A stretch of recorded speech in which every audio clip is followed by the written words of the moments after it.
Bueno, gracias a Dios hemos sobrevivido, ¿ya? Y el Señor nos ha permitido seguir adelante a pesar de cómo somos. Bien, queridos, tengo el privilegio de compartirles la palabra de Dios esta mañana. No es un mensaje de Navidad propiamente tal, pero sí quiero hacer alusión en un aspecto a eso. Y quiero que me acompañen al libro de Isaías, capítulo 6, por favor. Isaías, capítulo 6.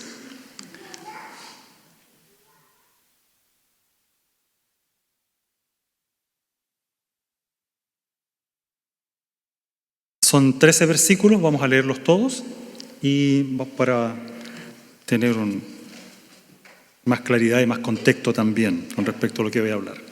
Aunque mayormente voy a abocarme a los primeros versículos, pero para poner todo en contexto.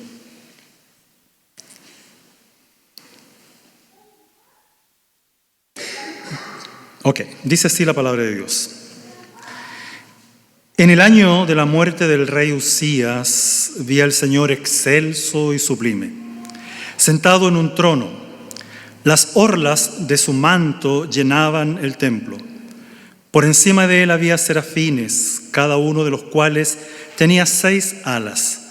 Con 2 de ellas se cubrían el rostro, con 2 se cubrían los pies y con 2 volaban. Y se decían el uno al otro: Santo, Santo, Santo es el Señor Todopoderoso, toda la tierra está llena de su gloria. Al sonido de sus voces se estremecieron los umbrales de las puertas y el templo se llenó de humo. Entonces grité: ¡ay de mí que estoy perdido! Soy un hombre de labios impuros y vivo en medio de un pueblo de labios blasfemos. Y no obstante, mis ojos han visto al Rey, al Señor Todopoderoso. En ese momento voló hacia mí uno de los serafines. Traía en la mano una brasa que con unas tenazas había tomado del altar. Con ella tocó los labios y me dijo: mira, esto ha tocado tus labios, tu maldad ha sido borrada y tu pecado perdonado. Entonces oí la voz del Señor que decía: ¿a quién enviaré? ¿Quién irá por nosotros? Y respondí: aquí estoy, envíame a mí. Él dijo: ve y dile a este pueblo: oigan bien, pero no entiendan. Miren bien, pero no perciban. Haz insensible el corazón de este pueblo. Embota sus oídos y cierra sus ojos. No sea que vea con sus ojos, oiga con sus oídos y entienda con su corazón y se convierta y sea sanado. Entonces exclamé: ¿hasta cuándo, Señor? Y él respondió: hasta que las ciudades queden destruidas y sin habitante alguno, hasta que las casas queden deshabitadas y los campos asolados y en ruinas, hasta que el Señor haya enviado lejos a todo el pueblo y el país quede en total abandono. Y si aún queda en la tierra una 10ª parte, ésta volverá a ser devastada. Pero así como al talar la encina y el roble queda parte del tronco, esa parte es la simiente santa. Oremos.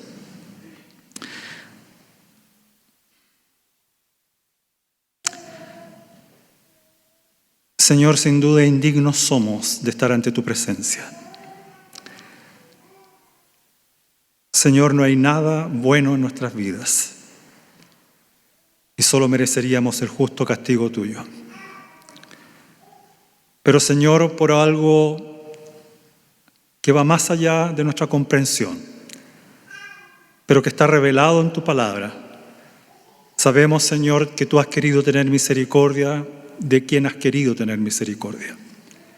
Que tú has extendido tu bondad sobre un pueblo y personas rebeldes como nosotros, a quienes te has dispuesto a amar con un amor entrañable y eterno. Y por eso, Señor, estamos aquí. Lo agradecemos y queremos, nuestro Dios, a la luz de tu palabra, introducirnos una vez más en el conocimiento de tu persona sublime, entender o tratar de comprender un poco más de tu grandeza, Y también, Señor, tratar de comprender por qué aún nos sigues usando, así como somos. Señor, guíanos a comprender tu palabra. Solo tu Espíritu Santo puede iluminarnos y puede doblegar nuestros corazones para obedecerla, para vivirla, para disfrutarla, para entender que estamos ante un Dios grande, todopoderoso. Gracias, Señor. Gracias. En el nombre de Jesús oramos. Amén.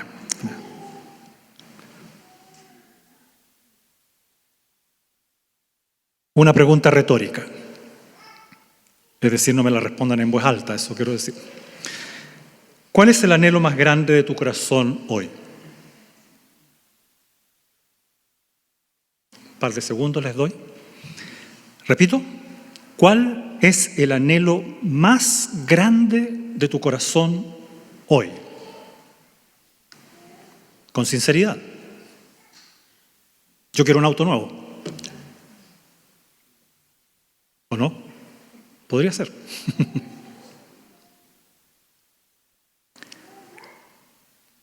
Quisiera que desaparecieran todos los conflictos y problemas en el colegio, en la iglesia. ¿Será mucho pedir? ¿O debo pedir algo más grande? ¿Cuál es el anhelo más grande de tu corazón hoy? Otra pregunta.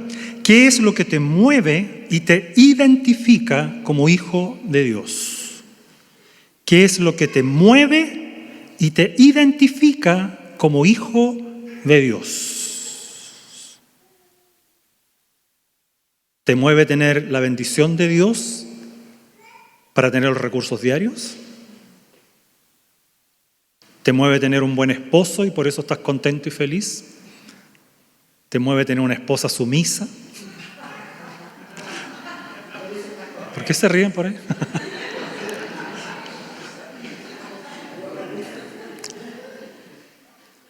¿Están entendiendo entonces, verdad? Muy bien. ¿Te identifica el cartón universitario que obtuviste? ¿La carrera, la profesión, el puesto que tienes? ¿Qué es lo que te mueve y te identifica como hijo de Dios? Hermanos, ¿han escuchado ustedes hablar del Santo Grial? ¿Ya? Para aquellos que no lo saben, el Santo Grial es uno de los objetos más legendarios y buscados de la tradición occidental. Está envuelto en una mezcla de leyendas cristianas y también mitología medieval. El Santo Grial, ¿no es cierto?,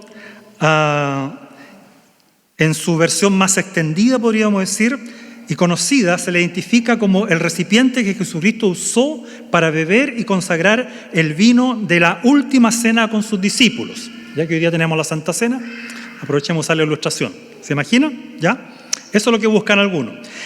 Ahora, posteriormente, este Santo Grial, se cuenta, fue usado por José de Arimatea. ¿Recuerdan quién era José de Arimatea? Ese fue el que pidió el cuerpo de Jesús para sepultarlo, ¿verdad?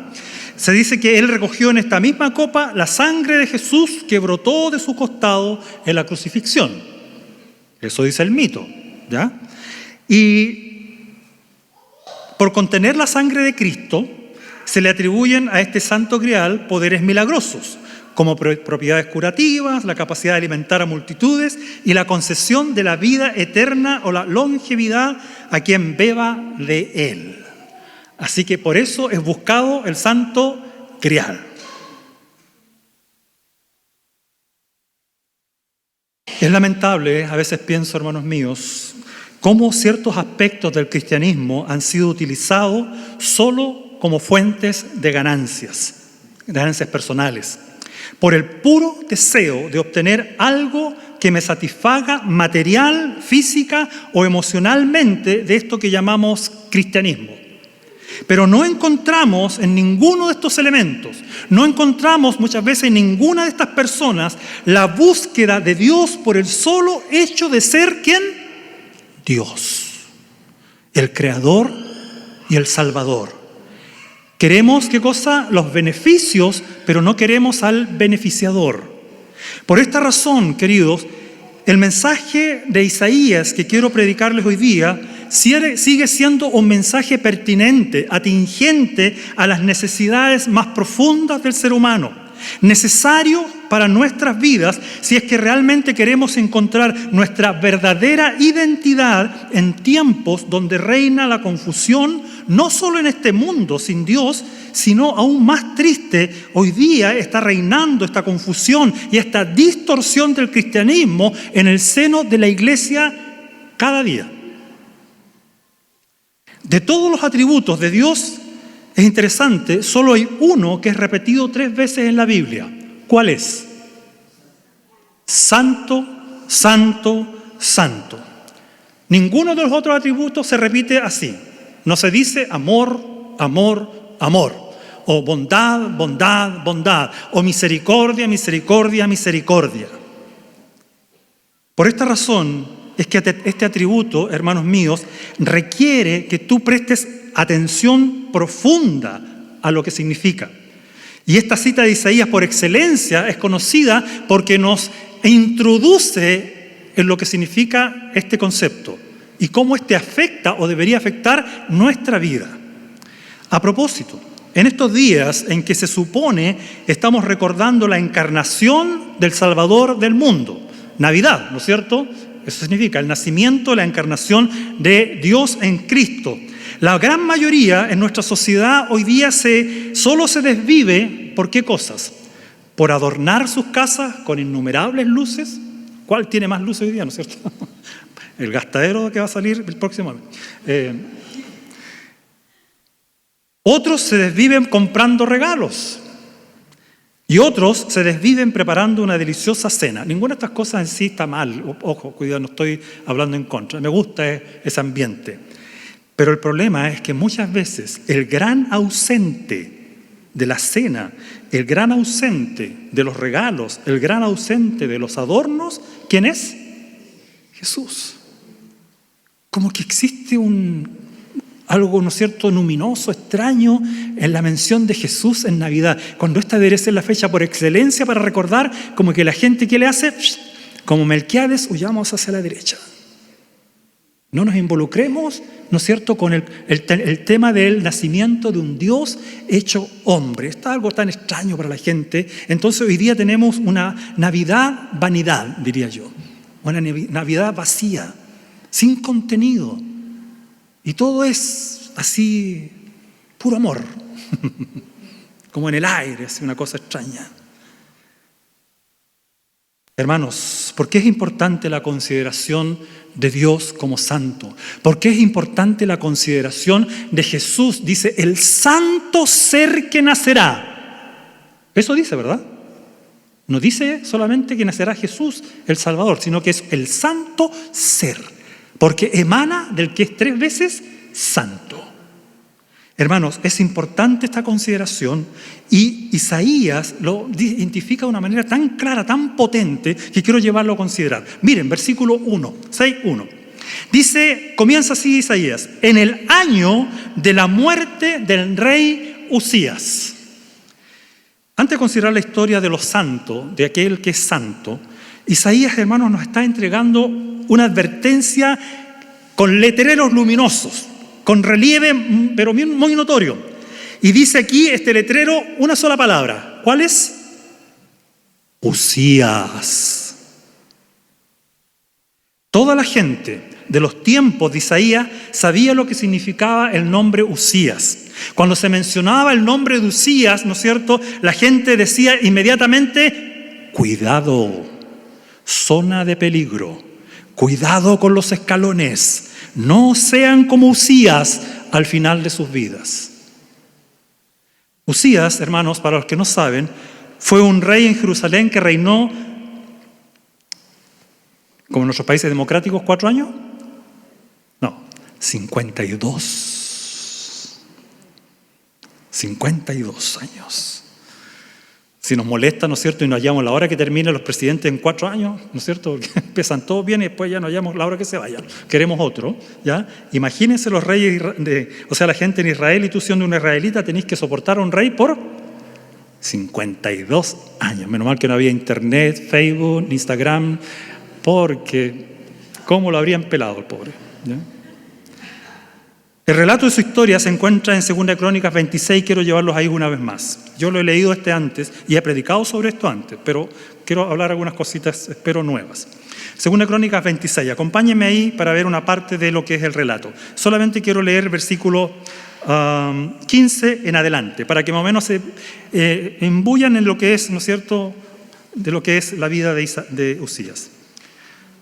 Dice, construyó, versículo 15, 26, 15, construyó en Jerusalén unas máquinas diseñadas por hombres ingeniosos y las colocó en las torres y en las esquinas de la ciudad para disparar flechas y piedras de gran tamaño, con la poderosa ayuda de ¿quién?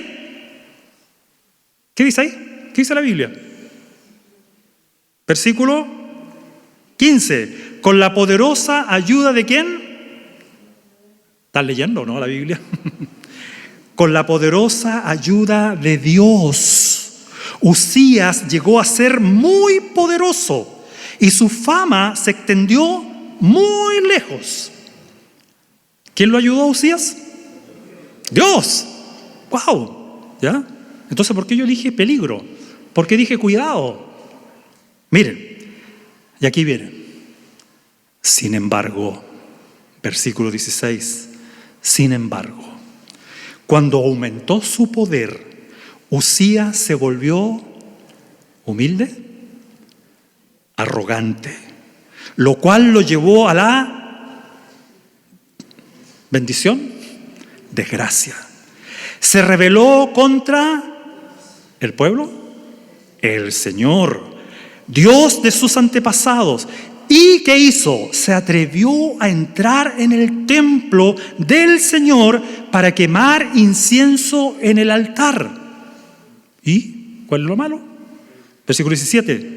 Detrás de él entró el sumo sacerdote Azarías junto con 80 sacerdotes del Señor, todos ellos hombres valientes, quienes se le enfrentaron y le dijeron: no corresponde a su majestad quemar el incienso al Señor.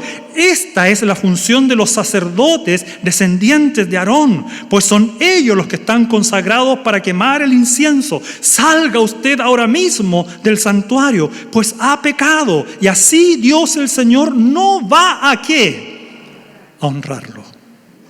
Esto enfureció a Usías, quien tenía en la mano un incensario listo para ofrecer el incienso. Pero en ese mismo instante, allí en el templo del Señor, junto al altar del incienso y delante de los sacerdotes, la frente se le cubrió ¿de qué? De lepra. Al ver que Usías estaba leproso, el sumo sacerdote Azarías y los demás sacerdotes lo expulsaron de allí a toda prisa. Es más, él mismo se apresuró a salir, pues el Señor lo había castigado. El rey Usías se quedó leproso hasta el día de ¿qué? De su muerte. Tuvo que vivir aislado en su casa y le prohibieron entrar en el templo del Señor. Su hijo Jotán quedó a cargo del palacio y del gobierno del país.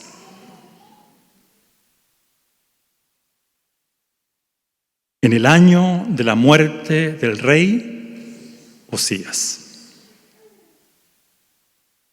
¿Entiendes ahora por qué dije peligro? Cuidado. Usías fue el rey de Jerusalén. Durante 52 años Dios le dio el privilegio de guiar ¿a quién? A su pueblo. Y todo marchaba, ¿cómo? Viento en popa. Dios estaba en los labios de Usías. Cada día oraba: Señor, ayúdame, dame inteligencia. Y Dios, dice la Biblia, ¿qué cosa? Lo prosperó, lo hizo poderoso, lo hizo inteligente, lo hizo tener un séquito de personas que hicieron que la nación prosperara. ¿Quién no quiere un rey así, verdad? ¿Quién no quiere un presidente así? Que esté con él. El relato bíblico nos dice que en general Usías fue un buen rey, casi toda su vida. Sometió a los filisteos, construyó sólidos sistemas de defensa, un impresionante ejército bien equipado, desarrolló la economía del país. Todos queremos eso, ¿verdad?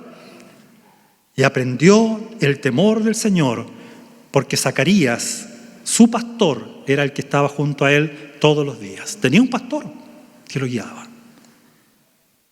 Pero lamentablemente, sin embargo, un desliz, algo terrible, profanó el templo que era sagrado. El poder o los humos se le subieron a la cabeza. Y un buen día decide entrar con arrogancia, con soberbia, con altanería, asume el mando para satisfacer sus propios fines y decide encargarse de su propia espiritualidad. No necesito a los sacerdotes. Yo puedo acercarme a Dios como se me dé la real gana, porque soy el rey. Quiso administrar su propia religiosidad. Quiso poner a Dios a su servicio y no él al servicio ¿de quién? De Dios. Se dirigió al santo altar de incienso ante la presencia santa de aquella época, el mismo altar del cual el serafín tomaría luego unas brasas para santificar los labios del profeta Isaías. Y procedió, hermanos míos, dice el relato bíblico, a manejar las cosas según sus propios gustos y deseos. ¿Han conocido gente así? Yo soy uno de esos. Todos los días lucho con eso. Todos los días quiero satisfacer mis propios deseos. Todos los días oro egoístamente. Señor, necesito dinero, por favor. Señor, necesito un buen trabajo. Señor, ¿por qué no cambias a mis hijos? ¿Por qué no cambias el corazón de mis nietos? ¿Por qué no cambias las circunstancias de la vida? ¿Por qué no haces que este hermano se arrepienta en la iglesia y vuelva? ¿Por qué no cambias los corazones de los profesores tan soberbios y orgullosos? ¿Por qué no cambia yo trabajo en un colegio por eso? El corazón de los apoderados, siempre haciendo lío. ¿Captan el tipo de oración, no es cierto? Es una oración que quiero que todo marche bien, tranquilo, porque así entonces yo voy a poder desarrollarme y estar pleno. No estoy diciendo que estas cosas sean malas en sí. Otra vez, ojo con lo que estoy diciendo, no me malinterpreten. Son oraciones buenas, pero tras eso subyace un peligro, un cuidado, alerta, ojo con lo que estás pidiendo. El sacrilegio tuvo una repercusión inmediata, dice la Biblia. Uzías se cubre ¿de qué? De lepra. La temible enfermedad que para la mentalidad hebrea simbolizaba ¿qué cosa? Pecado, el pecado. Esto prestó visibilidad pública a lo que estaba en el corazón del rey Uzías ya albergándose hacía mucho tiempo. Aquello que en la mente de Uzías era una prerrogativa real, era en realidad un sacrilegio inexcusable. Fue como si uno de nosotros entrara a esta iglesia con un tarro de pintura aerosol para escribir un grafiti en este púlpito o en la mesa de la comunión o debajo de la cruz y tú escribieras: ahora esto está bajo mi mando. De ahora en adelante yo estoy aquí y voy a adorar a Dios como se me dé la gana. Uzías, que había visto o había servido durante tantos años de manera honorable al pueblo de Dios, que había puesto en sus labios: con la ayuda de Dios guiaré a este pueblo. ¿Han escuchado cosas así? Pero que ahora se había convertido en un hombre orgulloso, testarudo. Esto se apoderó, ¿no es cierto? Se apodera del templo sagrado para alcanzar sus propios fines. Realmente fue un vandalismo real, una profanación violenta hecha por un rey, un monarca. Hermanos, si hay una cualidad que yo creo que puede transformar mi forma de ver el mundo, si hay una cualidad que realmente me va a hacer pensar, sentir y decir cosas conforme a lo que Dios quiere, es la santidad. La santidad debería ser la cualidad más atractiva que nosotros debiéramos anhelar, pero siempre está rodeada de un halo de misterio y de, como diciendo, como que yo le quiero hacer el quite, ¿verdad?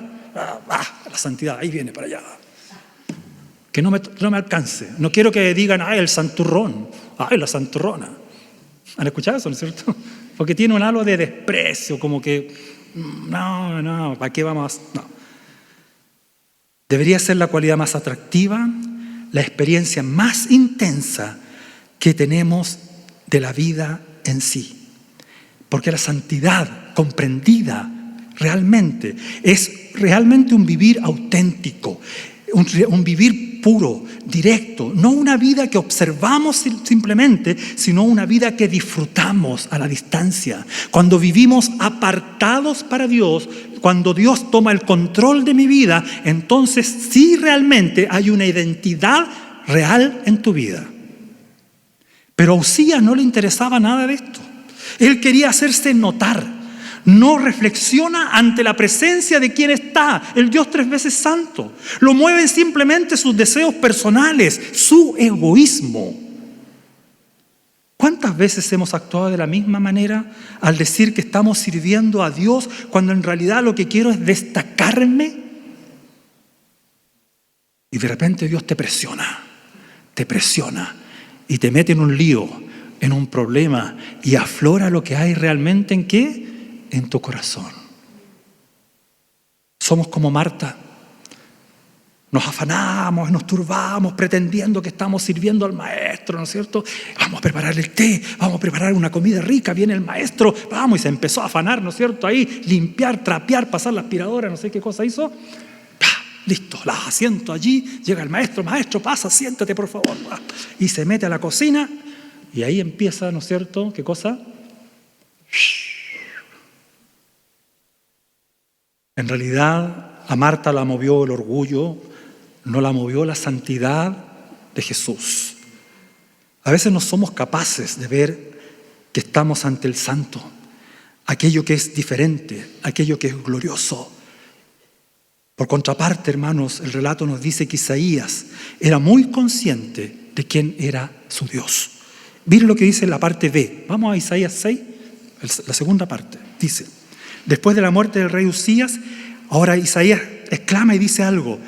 En ese momento, que en realidad era un evento que lo marcó, ¿ya? Dice, en ese momento vi al Señor, ¿cómo lo vio él? Excelso y sublime, sentado en un trono, dice. Las orlas de su manto llenaban el templo. Por encima de él había serafines, cada uno de los cuales tenía 6 alas. Con 2 de ellos cubrían su rostro, con 2 se cubrían los pies, con 2 volaban. Y se decían el uno al otro: santo, santo es el Señor Todopoderoso, toda la tierra está llena de su gloria. El filósofo coreano-alemán Byung-Chul Han dice algo interesante. Estoy leyendo el último libro que habla sobre la creencia en Dios. Yo tenía mis dudas y reparos con respecto a si era creyente. Parece que es creyente. Es un creyente un poco místico, está bien, pero dice cosas interesantes, dice. Hablando de Dios, dice, la atención contemplativa, dice él, es esencial para mirar.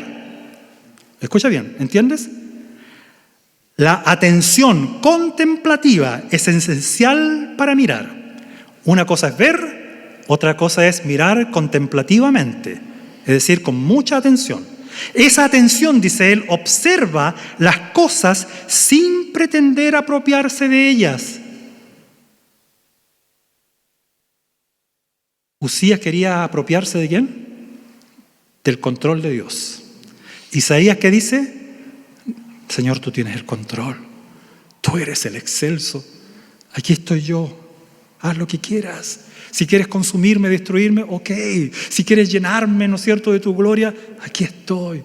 Si no quieres usarme y dejarme sentado en una silla, ok. Si quieres usarme y llevarme para predicar el evangelio a millones de chinos, ok. ¿Captas? Esa atención observa las cosas sin pretender apropiarse de ellas, sin pretender anexionárselas, es decir, hacerlas parte de sí. Él dice, quien sabe mirar, se vacía, como Isaías. Aquí estoy, Señor. No valgo nada. Se convierte en nadie, dice él. Crea dentro de sí un vacío. La belleza, dice él, de un paisaje en el momento en que nadie lo ve, absolutamente nadie. Aquí estoy, Señor. Me humillo.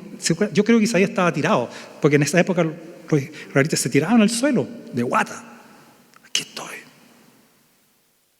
A diferencia de Uzías, quien concurrió al templo para usar lo santo para sus propios fines, Isaías estaba en el templo, queridos hermanos, para orar y adorar. No estaba allí para obtener algo para su propio beneficio, sino que estaba ahí presente ante la presencia, ante el Santo de Israel. Isaías estaba a punto de consagrarse a su vocación profética, dice el relato, en el mismo altar de incienso en el que Uzías se había convertido en un rey cubierto de lepra. ¡Uf! ¡Qué cambio! Imagínate, Uzías leproso, Isaías consagrado, bendecido. Hermanos, aquí hay una lección importante, muy importante, que espero podamos asimilar. Primero, el templo no estaba definido por Uzías. ¿Me entiendes? Hermano, este lugar de adoración no está definido por ti, ni por mí, ni por el pastor que viene. Eso no lo define. No. Aquí pueden haber buenos líderes o malos líderes, ¿no es cierto? Buenos miembros y malos miembros, pero eso no define, ¿qué cosa? A la iglesia de Dios. Ojo. Los tiempos no estaban tampoco definidos por Uzías. Ojo, los tiempos tampoco definidos por Uzías. Oh, estamos viviendo tiempos tan malos, pastor. ¿Qué vamos a hacer? No hay nada que hacer, estamos perdidos. No. Los tiempos no están definidos por nosotros. La cultura no había tomado su impresión de Uzías, es decir, la cultura no fue ideada por Uzías. Uzías no es, ¿no es cierto?, el que marca los tiempos. A veces nosotros estamos tan esperanzados, este nuevo presidente, esperamos que cambie todas las cosas. No sueñes. Por favor, no sueñes. No te atrevas a descansar en eso. No le pongas una carga tampoco al presidente más allá de la que no puede sobrellevar. Ora por él, sí. Ora por él. Uzías, hermanos, no era la presencia que definía la vida de Isaías. Hay tanta gente que dice, no, en esta iglesia no hay oportunidad. No, aquí me tienen aquí marginado. Aquí no hay nada que hacer. Unos pocos tienen el control de todas las cosas. Así que yo, ¿así? ¡Wow! No tenía idea que Dios estaba fuera de este lugar. Hermanos, ¿y cómo lo sabemos? ¿Cómo sabemos todo esto? Porque en el año de la muerte del rey Uzías, Isaías estaba orando, estaba adorando en el templo que había sido profanado una vez por Uzías. Esta es la misma idea que subyace, por ejemplo, en la mente de la mujer samaritana. ¿Recuerdan? Le dice a Jesús que ellos adoran a Dios en su monte, porque ahí en Samaria hay que adorar a Dios. Y que los judíos dicen que en Jerusalén se debe adorar a Dios. Y Jesús le dice en pocas palabras, que el lugar no importa. Lo que importa es entender a quién adoras. Lo importante es entender, ¿no es cierto?, ante la presencia de quién estás. A veces damos excusas tan superfluas para irnos de una iglesia viendo Uzías por todos lados, chivos expiatorios para no seguir congregándonos. Basta ya, querido hermano. ¿A quién vio Uzías cuando vino a adorar? ¿Al que dirigía? ¿A los que tocaban la música? ¿Si era bueno o no? ¿Si me gustaba? ¿Al pastor si predicaba bien o no? ¿O los demás hermanos si predican más o menos? ¿O bien? ¿Qué es lo que venimos a ver? Los tiempos en que vivimos, hermanos, no son definitivos para nuestra vida. Los reyes y presidentes que nos lideran no tienen la última palabra. Y por cierto, tampoco tienen la primera sobre cómo debemos vivir. Tu vida no está definida por tu profesión. La tecnología no define nuestra existencia. El posmodernismo no define cómo vivimos. La psicología nos da cuenta de quiénes somos.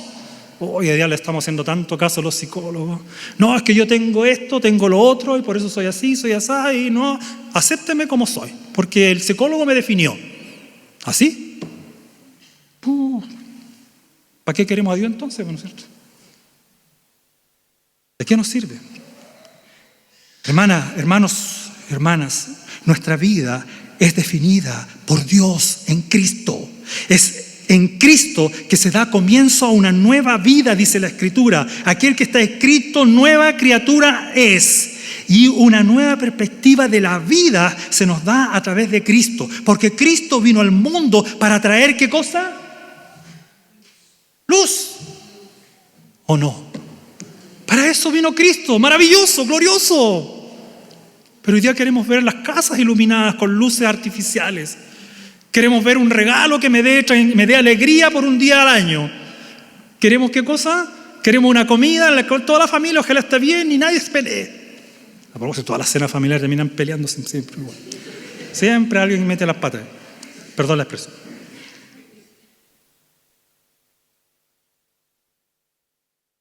Por lo tanto, hermanos, conocer a Cristo es conocer a Dios y verlo en toda su majestad y toda su gloria. Y esto requiere disponer tu mente y tu corazón cada día. En palabras de Jeremías, capítulo 9, versículo 24, él dice: en conocerme, si alguien ha de alabarse, dice él, alábese en esto, en conocerme verdaderamente y entender que yo soy el Señor, quien demuestra amor inagotable y trae justicia y rectitud a la tierra, y que me deleito en estas cosas. Yo, el Señor, he hablado. Pregunto entonces, ¿qué visión tienes realmente de Dios hoy? ¿La visión de Usías o la visión de Isaías? Por último, Isaías no fue la única persona, ni la primera ni la última en Israel, ni lo será en la iglesia, que vio y escuchó hablar al santo. No. Su visión en el templo, hermanos, tenía antecedentes históricos. Y también la Biblia dice que tendrá secuelas futuras. Lo santo no es exclusivo de un lugar físico. Isaías, como bien sabemos por sus escritos, vivía en un mundo extenso y expansivo. Un mundo formado por la obra de Dios, tanto en el pasado como también un mundo que aguardaba la obra de Dios en el futuro. A propósito, Isaías predicó muchos años. ¿Y sabe que fue un predicador fracasado? Porque la gente no le hizo caso. Alguien oraba en la mañana por ahí que decía: nadie es profeta en su propia tierra. ¿Sí? Isaías es un ejemplo. Pobre Isaías. Pobre Isaías. Tenemos, hermanos, que percibir lo santo según estos términos expansivos de la obra de Dios. La Biblia nos muestra un escenario que tiene como precedente a un Moisés, por un lado, cuando Dios le dice: quítate las sandalias, porque el lugar que pisas, santo es, la tierra donde estaba ahí. Y por otro lado tenemos a Juan, ¿no es cierto?, el evangelista, y Isaías aquí en el medio. Hermanos, si en este extenso horizonte expandido con un Moisés y Juan flanqueando a Isaías, corremos el riesgo de limitar al santo, a lo que ocurre en el santuario, en un horario a veces programado. A veces no sé si venimos a la iglesia simplemente, bueno, voy a descargarme hoy día, voy a descansar de mis pecados, ¿no es cierto? Voy a adorar un rato porque tengo una semana tan ajetreada que quiero prepararme. Vamos a llenar el tanque de benzina. Y después nos desentendemos de Dios. Juan se sorprende, hermanos, por ejemplo, ante la presencia de los santos en una isla que era una prisión, ¿recuerdan? La isla de Patmos. En ese lugar tan agreste, tan poco amigable, así como fue Madián, cuando Moisés estaba ahí en la tierra de Madián, Juan, como Moisés en Madián, allí exiliado en ese lugar, en esos ámbitos de rechazo, de austeridad, ambos reciben una visión gloriosa y santa. ¿De quién? De Dios. En vez de la zarza ardiente de Moisés, Juan recibe a Jesús encendido con lo santo, hablando palabras que el Espíritu Santo usaba para que el pueblo santo fuera fiel y pudiera soportar las épocas impías en que vivió Juan. Para Isaías, en aquel día, el templo profanado estaba henchido de la santidad de Dios. La tierra profanada estaba llena, dice la Biblia, ¿de qué? De la gloria de Dios. A propósito, lean el capítulo 5 y se van a dar cuenta que la tierra no estaba henchida de la gloria de Dios. O si no, se estaba henchida. No estaba henchida. ¿Saben? Cuando leí el capítulo 5, el contexto, había una cantidad de maldad en la tierra. Mucha maldad, léalo después en sus casas. Y sin embargo, la Biblia dice que toda la santidad de Dios cubría ¿qué cosa? Su santidad, toda la tierra. Toda la tierra. Es que por eso te digo que cuando uno entiende y ve a Dios en toda su gloria y majestad, la visión nuestra que debería, ¿qué cosa? Cambiar.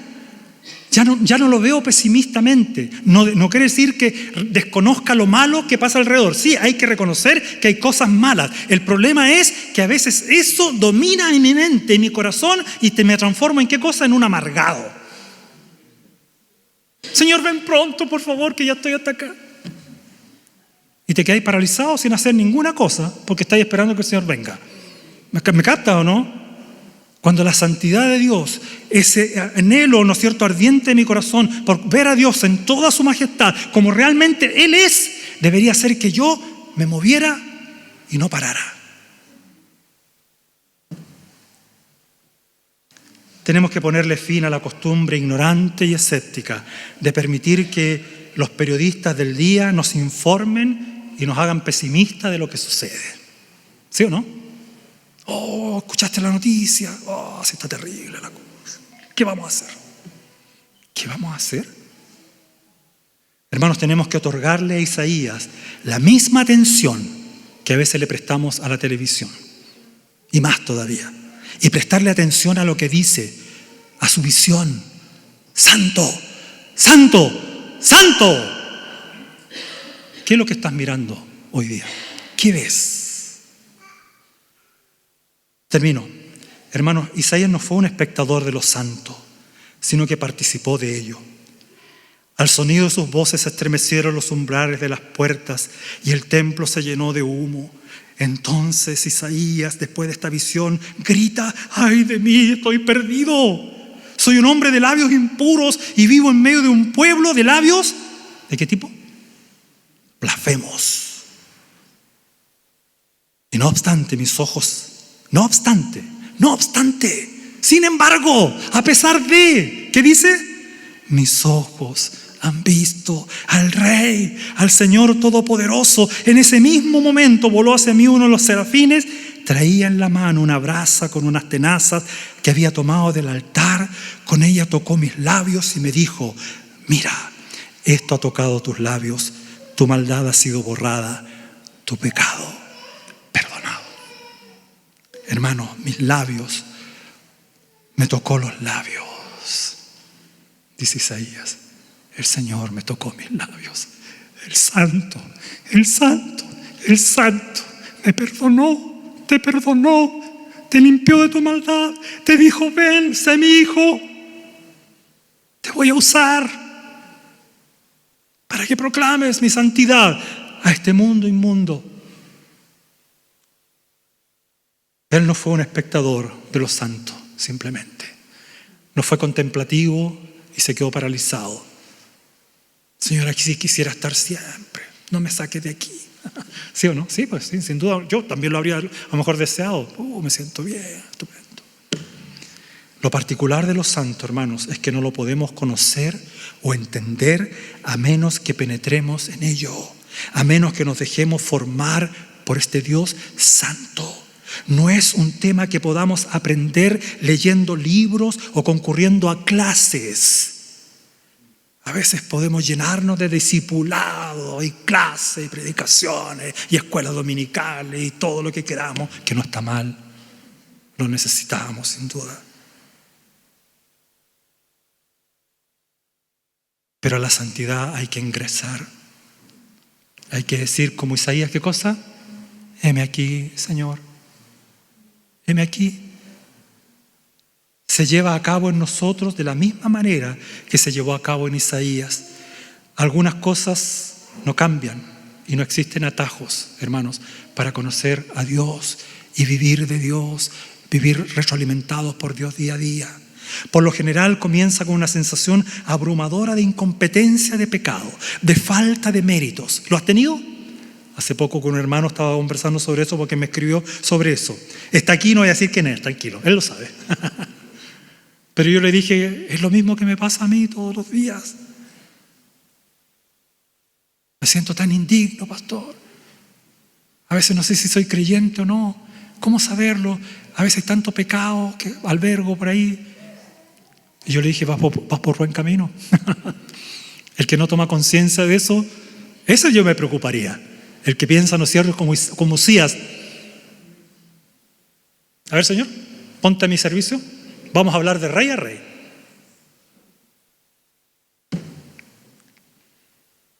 Ay de mí que estoy perdido.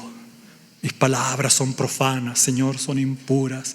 No pertenezco a este lugar, Señor. Sácame de aquí. Hermanos, si nos preocupamos por aislarnos de lo santo y vivimos acorde a nuestro alrededor, a lo que nos domina, nos resulta sencillo suponer que todo en la vida está bien y que nuestra vida es lo que debe ser. Muchas gracias. Sigamos adelante. Pero medir nuestra vida acorde a las normas establecidas por nuestros perros y gatos y vecinos es un asunto bastante penoso hoy en día. ¿Sí?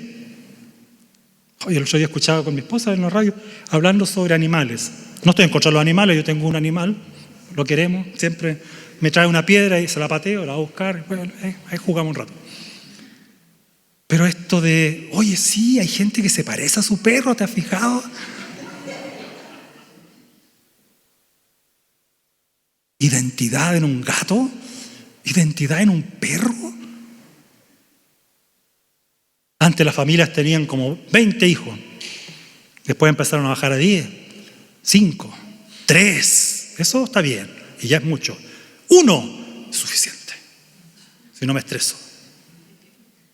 Hoy día ni 1, pero sí perro o gato. Vamos a desaparecer como raza humana. Porque no hay nacimiento. No estoy diciendo que el hijo que tengas sea 1 o 2 o 3 no sea una bendición. Si lo has pedido y es del Señor, críalo con todo tu corazón. No es esa mi crítica. Ojo. Hermanos, únicamente el santo me permite tomar conciencia de mi falta de santidad. ¿Sí? Nada más. Los excesos de la vida me permiten ver mi déficit. Desde que dejamos el Edén andamos perdidos, vagando por el mundo, buscando nuestro hogar y contaminándonos mucho durante todo este proceso. Sin embargo, el tomar conciencia de pecado no es el propósito para muchos, sino que es una apertura a la misericordia y el perdón y a la purificación. Cuando yo capto eso en mi vida o el Señor me hace ver esa miseria en mi vida, entonces voy por buen camino. Nuestros labios son tocados por un fuego que nos purifica. Es nuestra necesidad más básica y fundamental y urgente que todos nosotros aquí tenemos. Porque alejados de lo santo, pensamos que podemos mejorar nuestra vida como Usías. Que podremos progresar obteniendo un poco más de esto y luego de aquello. Pero como una flecha mal dirigida, cuanto más nos alejamos, tanto más cerramos el blanco de nuestra vida. Hermanos, este error es una falla, no es una falla fortuita, no es casual cuando se va apoderando esta mentalidad en tu vida. Hay muchos creyentes que yo he visto y lo veo en mi propia vida, que a veces tenemos una semana que vamos en declive y de repente me siento como tan hastiado, cansado, y no solamente por el trabajo físico, sino como que me falta algo, y de repente analicé la semana. ¿Cuántas veces hice mi devocional? ¿Cuántas veces me levanté temprano a orar? ¿Cuántas veces me acosté orando? Y de repente me doy cuenta que no lo he hecho. ¿Y después qué pasa? Me siento como...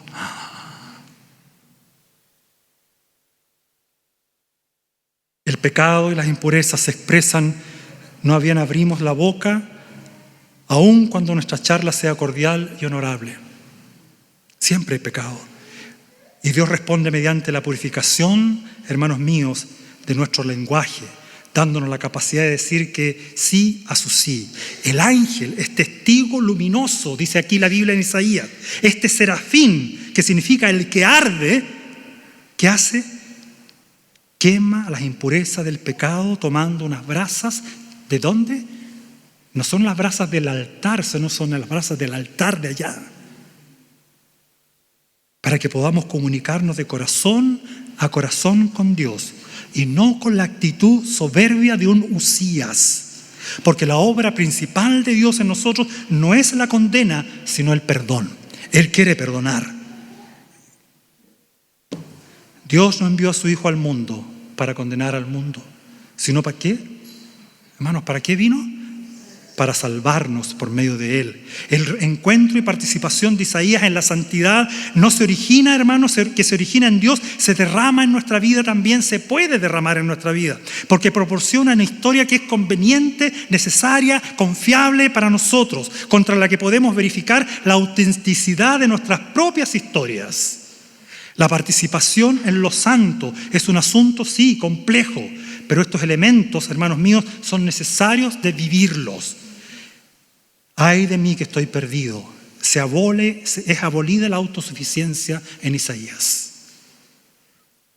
Tu maldad ha sido borrada y tu pecado perdonado. La experiencia de un perdón misericordioso llena el corazón de Isaías.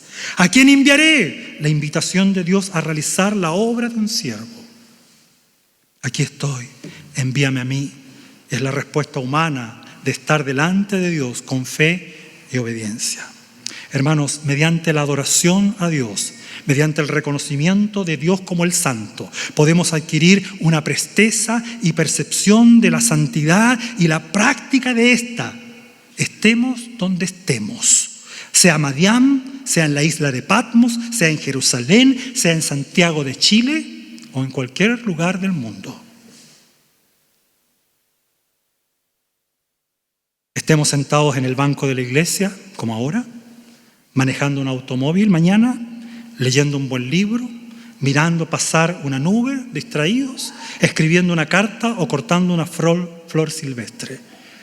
¿Has visto a Dios en toda su majestad, en todo eso? ¿O has sido absorbidos por eso?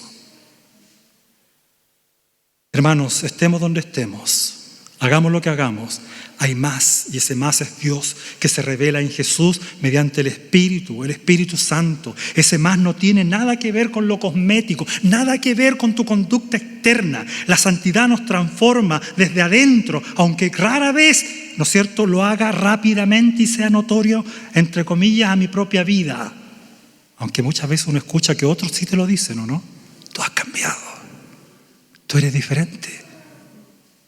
Y ese más a veces no suele ser obvio, es más bien oscuro para muchos. La vida santa comienza en los tiempos, los lugares y las vidas, hermanos, de aquellos en que la ambición y el orgullo son depuestos, rendidos ante aquel que es santo, santo, santo. Solamente así, hermanos míos, podremos terminar este año y comenzar un nuevo año en donde la gloria de Dios se vea en nuestro diario vivir. ¿Qué te identifica como hijo de Dios? Oremos. Señor, estamos a punto de recordar uno de los hitos más maravillosos de la historia. Señor, saber que tú, el Santo, Santo, Santo, ha decidido y decidió encarnarse y venir a este mundo en tinieblas, con tanta podredumbre, con tanta miseria, para manifestar toda tu gloria, toda tu belleza, para mostrarte como el autor de la salvación, lleno de gracia y de verdad, a quien nosotros contemplamos, a quien debemos hacernos contemplar a otros. aún, Señor, nos abruma y nos sorprende. Señor, ayúdanos a tener una correcta visión de ti, por favor. Que no se nos nuble la visión como Usías. Que no caigamos, Señor, en pecados que entorpezcan la contemplación profunda, tremenda, real de quién eres tú y de cómo te revelas. Señor, ayúdanos a adorarte en espíritu y en verdad, en todo momento, en todo lugar. Señor, que ninguna cosa externa defina nuestras vidas, sino simplemente tú, Dios Santo. En el nombre de Jesús te lo pido. Amén.